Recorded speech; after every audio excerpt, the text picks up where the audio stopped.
శుక్లాంబరధరం విష్ణుం శశివర్ణం చతుర్భుజం ప్రసన్నవదనం ధ్యాయేత్ సర్వవిఘ్నోపశాంతయే. రెండవ రోజు. కొంగజపం చేసే దొంగ సన్యాసులు, నమ్మిన వారికి ద్రోహం చేసేవారు, ధర్మాచరణకు అవసరమైన పదార్థములను నాశనం చేసేవారు, స్త్రీ పుత్ర ధన వ్యామోహాలలోని చిక్కినవారు, వేదశాస్త్రములను నిందించేవారు, శివకేశవులు వేరని తలచి వారిని దూషించేవారు నాకెంతో ఇష్టలు. పూర్వ పుణ్యకార్యాలు చేసేవారు, ధర్మాన్ని పాటించేవారు నాకు శత్రువులు. ఎందరో ధర్మపరులున్న భూలోకానికి నేనెలా వెళ్ళగలను? బ్రహ్మజ్ఞానులను, భక్తులను, చిత్తశుద్ధితోని జపధ్యానాదులు చేసేవారిని చూస్తేనే భయంతో నాకు వణుకు పుడుతుంది అన్నాడు. అప్పుడు బ్రహ్మ, కలి, నీవు భూలోకంలోని ధర్మమాచరించే వారిని విడిచిపెట్టి తదితరుల్లోని అధర్మాన్ని అనుసరించి వారిని లోపరుచుకొని నీ ధర్మాన్ని ప్రవర్తింపజేయి. శివకేశవులొక్కరేననియు తెలిసి పూజించేవారిని, తల్లి తండ్రి గురువులను సేవించేవారిని, కాశీలోని నివసించేవారిని, గోవు తులసి మొదలైన వాటిని పూజించేవారిని, వేదశాస్త్ర పురాణ స్మృతులను ఆసక్తితోని విని వివేకం పొంది ధర్మమాచరించే వారిని నీవు బాధించవద్దు. ప్రత్యేకించి గురుసేవ యందు దీక్ష వహించిన వారిని, గురుభక్తులను నీవేమీ చేయలేవు.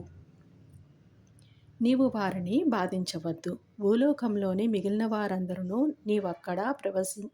నీవక్కడ ప్రవేశించగానే నీకు లోబడి ప్రవర్తించగలరు అని చెప్పాడు. కలిపురుషుడు, స్వామి, గురువంటే ఎవరు? అతడు గురించి మీరు ప్రత్యేకించి చెబుతున్నారే, అతన్ని గొప్పతనమేమిటి అని అడిగాడు. బ్రహ్మ ఇలా చెప్పాడు. గురువు త్రిమూర్తుల స్వరూపము. ఆయనయే బ్రహ్మ విష్ణు మహేశ్వరుడు. అందువలన గురువు సంప్రీతుడైతే త్రిమూర్తులు తృప్తి చెందుతారు. గురువు కోపించిన వారిని ఆ త్రిమూర్తులలోని ఏ ఒక్కరూ రక్షించలేరు. గురువు తన శిష్యునికి తత్వముపదేశించి పాపము నశింపచేసి అతని యందు బ్రహ్మజ్ఞానం కలిగించి అతనిని శాశ్వతంగా దుఃఖం నుంచి తరిమివేస్తారు. అలానే గురువు సంప్రీతుడైతే త్రిమూర్తులు సంప్రీతులవుతారు. కానీ త్రిమూర్తులలోని ఏ ఒక్కరు సంప్రీతులైన గురువు సంప్రీతుడు కాకపోవచ్చు. కనుక ఎవడు శాస్త్రానుసారము గురువును సేవించి ఆయన ప్రీతికి పాత్రులవుతారో అట్టి శిష్యుడు తానే బ్రహ్మ అవుతాడు. అతనికి తీర్థయాత్రలు, వ్రతాలు, తపస్సు చేసిన ఫలితమంతా గురుసేవ వలనే లభిస్తుంది. గురువు వలనే శిష్యునికి వర్ణాశ్రమ ధర్మాలు, సదాచారము, సద్వివేకము, కార్యాచరణ, శక్తి, భక్తి, వైరాగ్యము, ముక్తి కూడా లభిస్తాయి. గురువు లేనిదే మోక్షం లభించదు. కారణం, గురువు లేనిదే శాస్త్ర శ్రవణము, తత్వశ్రవణము లభించవు. అవి లభించకుంటే మానవులకు నీ వలన భయం తప్పదు. శాస్త్రాలు స్వయంగా చదువుకుంటే అర్థమయ్యేవి కాదు. శాస్త్రాలను సార్థకమైన రీతిన వివరించడము సద్గురువుకు మాత్రమే సాధ్యము. అందుకే ఆయన జ్ఞానజ్యోతి స్వరూపము. సద్గురు సేవ వలన సర్వము సిద్ధిస్తుంది. అందుకు తార్కాణము చెబుతాను విను. పూర్వము గోదావరి తీరంలోని అంగీరస మహర్షి ఆశ్రమంలోని అనేక మంది సద్బ్రాహ్మణులు, వ్రతదీక్ష పూనినవారు, తపస్సులు ఉండేవారు. వారిలోని పైలుని కుమారుడు వేదధర్ముడనే ముని ఉండేవాడు. అతనికెందరో శిష్యులుండేవారు. ఒకసారి ఆయన తన శిష్యుల భక్తి శ్రద్ధలను పరీక్షింపదలచి అందరినీ పిలిచి ఇలా అన్నారు. నా పూర్వజన్మ పాపముల్లోని ఎక్కువ భాగము ఈ జన్మలోని తపస్సుతోనే నశింపచేసుకున్నాను. మిగిలిన కొంచెమును అనుభవిస్తే కానీ తీరదు. ఒకవేళ దానిని నా తపశ్శక్తితోని పోగొట్టుకున్నా అది మోక్షానికి విఘ్నం కలిగిస్తుంది. అందువలన నేను సర్వపాపహరమైన కాశీనగరానికి వెళ్ళి ఆ కర్మశేషము అనుభవించి దాన్ని నశింపచేసుకుంటాను. అక్కడ నా పూర్వ పాపాన్ననుసరించి గళత్ కుష్ఠరోగిని, కుంటివాడిని, గ్రుడ్డివాడిని అయి 21 సంవత్సరములు కర్మఫలం అనుభవిస్తాను. అంతకాలము అక్కడ నాకు తోడుగా ఉండి సేవ చేయగలవారు మీలో ఎవరు ఉన్నారు? గురుసేవలోని లోపం వస్తే ఏమి ప్రమాదమో అన్న భయంతోని శిష్యులంతా మౌనం వహించారు. దీపకుడనే శిష్యుడు ఆయనకు నమస్కరించి, స్వామి, మోక్షానికి విఘ్నం కలిగించే పాపశేషం ఉంచుకోరాదు. కానీ మీరనుమతిస్తే మీ బదులు ఆ పాపం నేనే అనుభవించి మీకు సేవ చేస్తాను, అనుగ్రహించండి అని విన్నవించుకున్నాడు. అప్పుడు ఆ గురువు సంతోషించి, ఈ పాపం నేను అనుభవించవలసిందే, వేరొకరు అనుభవిస్తే తీరదు. రోగి కంటే అతనికి సేవ చేసే వారి కష్టమే ఎక్కువ. అందుకు ఇష్టమైతే నీవు నాతో కూడా రావచ్చు అన్నారు.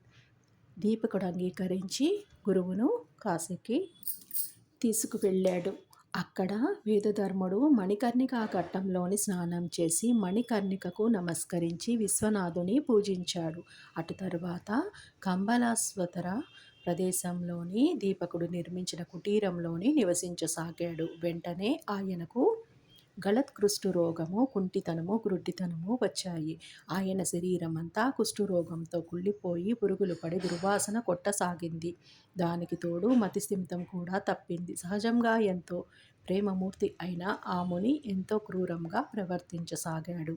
దీపకుడు మాత్రం తన గురువు సాక్షాత్తు విశ్వనాథుడనియు విశ్వసించి నిత్యము ఆయన శరీరము శుభ్రం చేసి సర్వోపచారములతోని పూజ చేసి అన్నం తెచ్చి పెడుతూ ఉండేవాడు.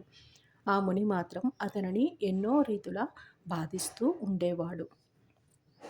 అతడు మంచి అన్నం తెచ్చినా కూడా కొంచెమే తెచ్చాడనియు కోపించి ముని దానిని నేలపై విసిరి కొట్టేవాడు. దీపకుడు ఎక్కువగా భోజనం తెచ్చినప్పుడు ఆయన దానిని రుచి చూచి బాగోలేదనియు విసిరికొట్టి రుచికరమైన భోజనం తెచ్చిపెట్టమనియును వేధించేవారు. ఒక్కొక్కప్పుడు ప్రేమతోని, అబ్బాయి, నీవు ఉత్తమ శిష్యుడివి, నా కోసము నీవెంతో కష్టపడుతున్నావు అని లాలించేవారు. కానీ మరుక్షణమే కోపించి, దుర్మార్గుడా, నీవు నన్నెంతో పీడిస్తున్నావు, నీవు వెళ్ళిపో. నా శరీరంలోని దుర్వాసన పోయేలా కడగడం లేదు, అందువలన ఈగలు నన్ను కుడుతున్నాయి, తోలకుండా చూస్తావేమి అని కసురుతారు. దీపకుడు ఆ పని చెయ్యబోతే ఆయన దుష్టుడా, ఆకలితోని నా ప్రాణం పోతున్నది, ఇంకా భిక్షకు పోయి అన్నం తీసుకురాలేదేమి అని తిట్టేవారు, కొట్టేవారు. దీపకుడు మాత్రం కొంచెం కూడా చెల్లించలేదు. పాపము ఎక్కువగా ఉన్నవారికి కష్టాలతో పాటు దుష్టత్వం కూడా కలుగుతుందనియో తెలుసుకుని దీపకుడు గురువును భక్తితోని సేవిస్తున్నాడు. గురువే సకల దేవతా స్వరూపమనియు నమ్మిన అతడు కాశీయాత్ర కూడా చేయక కాశీక్షేత్ర యాత్ర కూడా చేయక అతడి దేవతలను కూడా దర్శించక గురుసేవలోనే లీనమయ్యాడు. అతడెవరితోనూ మాట్లాడేవాడు కాదు. తన శరీరానికి కావలసిన పనులు కూడా చేసుకునేవాడు కాదు. ఒకనాడు కాశీ విశ్వనాథుడు అతని గురుభక్తికి మెచ్చి దర్శనమిచ్చి వరం కోరుకోమని అన్నాడు. అతడు తన గురుదేవుని అనుజ్ఞ లేకుండా ఎట్టి వరము కోరలేనన్నాడు. తన గురువు వద్దకు వెళ్ళి వారి వ్యాధి తగ్గేలా తాను వరం కోరడం ఆయనకు ఇష్టమేనా అని వేదధర్ముణ్ణి విచారించాడు. అప్పుడు ఆయన, ఏమిరా నా సేవ చేయడం నీకంత కష్టంగా ఉందా?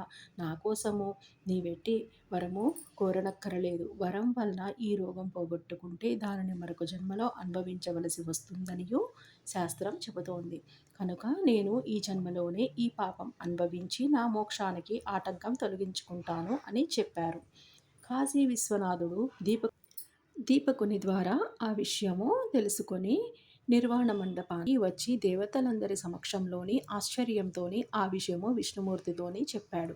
విష్ణుమూర్తి ఆనందించి ఆ గురు శిష్యులను చూడటానికి వెళ్ళాడు.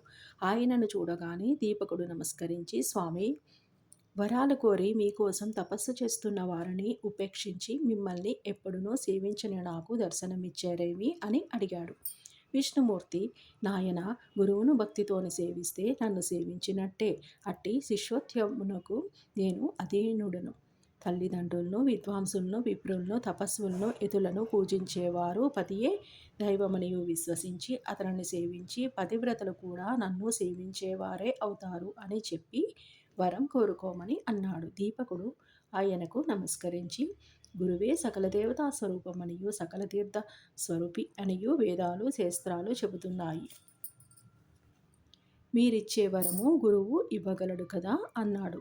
శ్రీమన్నారాయణుడు, మేమిద్దరము ఒక్కటే. మా ఇద్దరి సంతోషం కోసము వరం కోరుకో, నేను అది ప్రసాదించి ఎల్లప్పుడూ నీ అధీనంలోనే ఉంటాను అన్నాడు. దీపకుడు, స్వామి అలా అయితే నా గురుభక్తి నిరంతరము వృద్ధి చెందేలా అనుగ్రహించు అని కోరాడు. విష్ణువు సంతోషించి, నీవు గురుసేవ వలన ధరించావు, నీవీ లోకంలోనే బ్రహ్మానందమును పొందగలవు, నీవెల్లప్పుడూ నీ గురుదేవుణ్ణి ఇలానే సేవిస్తూ ఉండు. వేదము, వేదాంగాలు, వేదాంత వాక్యాల అర్థం తెలుసుకుని గురువే పరమార్థమనియు పరబ్రహ్మమనియు తెలుసుకుని గురువును ఎవరైతే సేవిస్తారో వారికి దేవతలందరూ వశమవుతారు. నిరంతరము సద్గురువును సేవించేవారు కూడా లోకపూజ్యులే. త్రిమూర్తులైన మా అనుగ్రహం వల్లనే మానవులకు సద్గురువు లభిస్తాడు అని చెప్పి విష్ణువు అంతర్ధానమయ్యాడు. తర్వాత దీపకుడి సంగతి చెప్పకముందే వేదధర్ముడు జరిగినదంతా చెప్పి దీపకుని గురుభక్తికి మెచ్చి, చిరంజీవి, నీవు కాశీలోనే నివసించు, అష్టసిద్ధులు నవనిధులు నిన్ను సేవిస్తుంటాయి, నిన్ను స్మరించిన వారి కష్టాలు కూడా నశిస్తాయి అని ఆశీర్వదించి వెంటనే ఆరోగ్యవంతుడయ్యాడు. కాశీయేత్ర ప్రభావము తెలపడానికి, శిష్యుణ్ణి పరీక్షించడానికి, స్వధర్మాన్ని బోధించడానికి వేదధర్ముడు కుష్ఠరోగి వలె కనిపించాడే కానీ నిజానికి ఆయనకు పాపమెక్కడిది? ఆయన తన శిష్యును ఉద్ధరించడంలోని అమిత కుశలుడు, లోకప్రియుడు, జీవన్ముక్తుడు, ఆదర్శప్రాయుడైన ముముక్షువు. తన ప్రారబ్ధాన్ని సంతోషంగా ఎలా అనుభవించాలో సాధకులకు తెలపడానికి, శిష్యుని భక్తిని, నిష్ఠ, ఊరిములను, విశ్వాసాన్ని పరీక్షించడానికి మాత్రమే కుష్ఠరోగస్థుడయ్యాడు. ఇటువంటి గురుసేవా వృత్తాంతాలు అనేకాలున్నాయి. ఇవి చెప్పేవారి దోషాలను, వినేవారి పాపాలను కూడా పోగొడతాయి. ఓ కలిపురుష, కలియుగారంభమున నీవు భూలోకానికి వెళ్ళవలసి ఉంది. కావున నీవు భూలోకానికి వెళ్ళు, కానీ సద్గురు భక్తిని నీవు కంటితోనైనా చూడవద్దు సుమా అని బ్రహ్మదేవుడు ఆదేశించాడు. అది విని కలిపురుషుడు ఆయనకు నమస్కరించి భూలోకానికి వెళ్ళాడు. గురువు యొక్క మహిమ ఇంతటిదనియు చెప్పడానికి వీలవుతుందా?